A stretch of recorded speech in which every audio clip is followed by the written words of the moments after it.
Et voilà, aujourd'hui on va partir du camping Saint-Jacques-les-Blas. Et l'objectif c'est d'aller là-haut, sur le Puy Griou. C'est parti. Et le plot du Cantal au loin, dans la brume. Et notre objectif le Puy Griou. Et on monte tranquillement les petites pentes. Voilà, il nous faudra 5h30 pour faire le tour.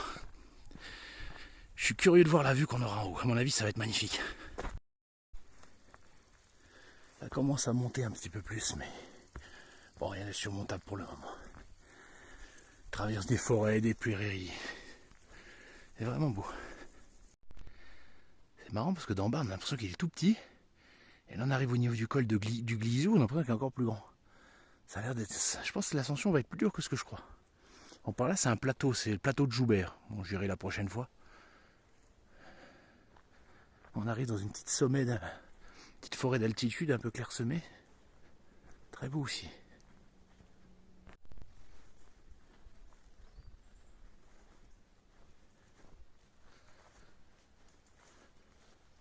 Allez, première étape, le col de Glisiou. Allez, 1350 mètres, il reste encore du boulot. On a passé le col. Ça grimpe tranquillement, mais ça grimpe en pente douce. Ça serpente, voilà. On pourrait vraiment se croire dans les Vosges. C'est le même type de végétation, le même type de terrain pour l'instant. En même temps, l'altitude est relativement similaire. On est à l'autour des 1004.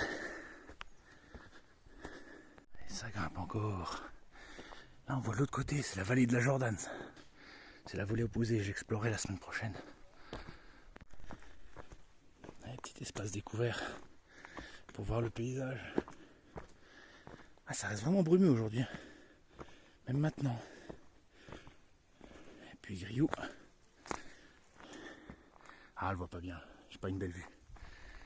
Et en bas, c'est Saint-Jean-les-Blas. C'est là qu'on vient. Et ça, le plateau de Joubert. Pardon.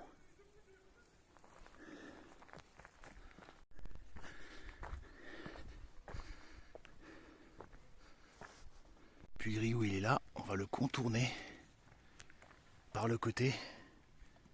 Là, c'est le puits de l'Usclade qu'on voit. Il a l'air beau aussi celui-là. Je le ferai un autre jour.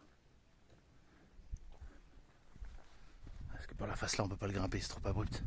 Donc on va faire tout le tour et attaquer par la face nord. C'est le seul endroit par lequel on peut monter. Allez, c'est parti pour l'ascension finale. Ah, il est joli aussi celui-là. Et je sais plus comment il s'appelle. Je regarderai ma carte tout à l'heure. Bon, je prends une petite pause, temps de boire un coup. Puis il faut que je me tartine de crème solaire. Parce que hier j'ai fait le plomb du Cantal en plein cagnard. J'ai pris un de ces coups de soleil. Verriez ma gueule, j'ai le pif comme un feu rouge. Allez, ça va être beau en haut. En face c'est le Puy-Marie. Et là derrière la brèche de Roland. Et la petite pointe là c'est le téton de Vénus. Il n'y a plus de forêt pour protéger, hein. Là maintenant c'est le cagnard. Le Puy Griou, comme on l'a déjà dit, c'est un dôme de phonolite. Alors pourquoi on appelle ça la phonolite? Je vais vous montrer. Regardez. C'est une roche qui sonne à l'impact. Comme si on faisait de la musique. Alors pourquoi cette roche elle sonne quand on la tape? Je sais pas, c'est dû à la composition du magma. Ça dépasse mes compétences de simple curieux, mais il faudrait demander à un géologue. Bon, c'est assez courant hein, au niveau volcanique. Il y en a un dans les monts d'Or. Au nord du puy de Sancy, il y a un dike qu'on appelle la roche de Saint-Nadoire. Et pareil, c'est un dôme de phonolite aussi. Là, on voit bien sur le côté les orgues volcaniques. Là. Allez, l'ascension finale maintenant. Ah, il y a beaucoup de monde ici. Hein. C'est comme au plan du Cantal et au Puy-Marie.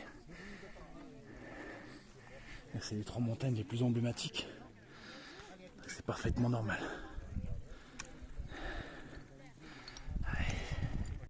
Ah. Allez, on n'est plus très loin. Ah, c'est abrupt.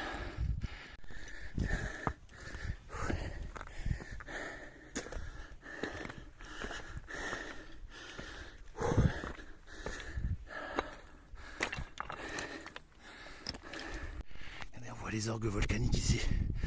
Les formes rectangulaires, régulières. On approche du dôme.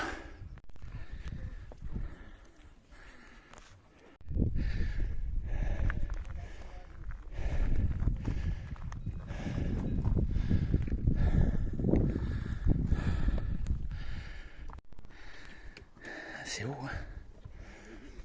À dire combien de villages, le village, il est là.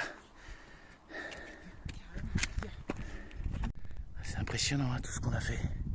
Partie du village, juste là. On a tout monté, fait tout le tour.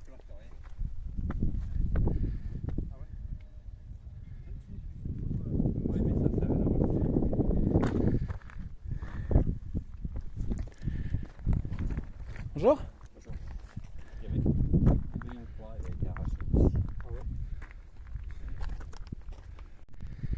C'est quoi, il y a des espèces de fourmis volantes là qui attaquent de partout. Bon, elles sont inoffensives, mais putain, elles sont casse-couilles. Le puy-Marie. Ça, j'irai jeudi.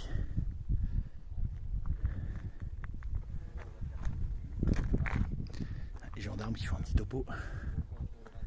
Pont du Cantal, juste en face. C'est la station de ski du Luron.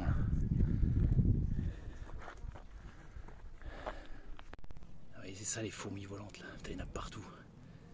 Bon, elles piquent pas, elles sont inoffensives. Putain, mais elles sont chiantes. C'est un peu comme les aoutas en été, quoi. Elles vivent en altitude. C'est ce que le gendarme m'a dit. A confirmé.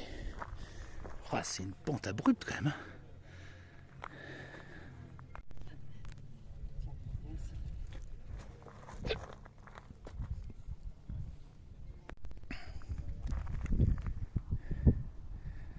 Font chier ces fourmis à la con.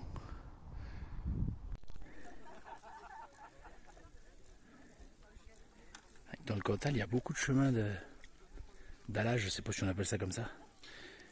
Beaucoup de vaches, beaucoup de chevaux qu'on peut croiser au fur et à mesure des randonnées. On partage l'espace avec les paysans.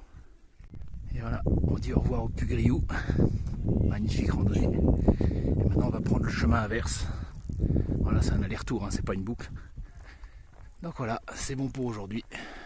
Il doit rester 2 heures jusqu'à la voiture. Alors celui-là, ça s'appelle le Grionou. Et je le trouve très beau, regardez les orgues volcaniques comme elles sont belles. Voilà, j'ai fait l'original, pour pas revenir par le même chemin, j'ai pris autre chose, un petit contournement. Et là l'image elle est magnifique. Bien dégagée, on voit le Puy-Griou avec les falaises là à côté. Très joli point de vue.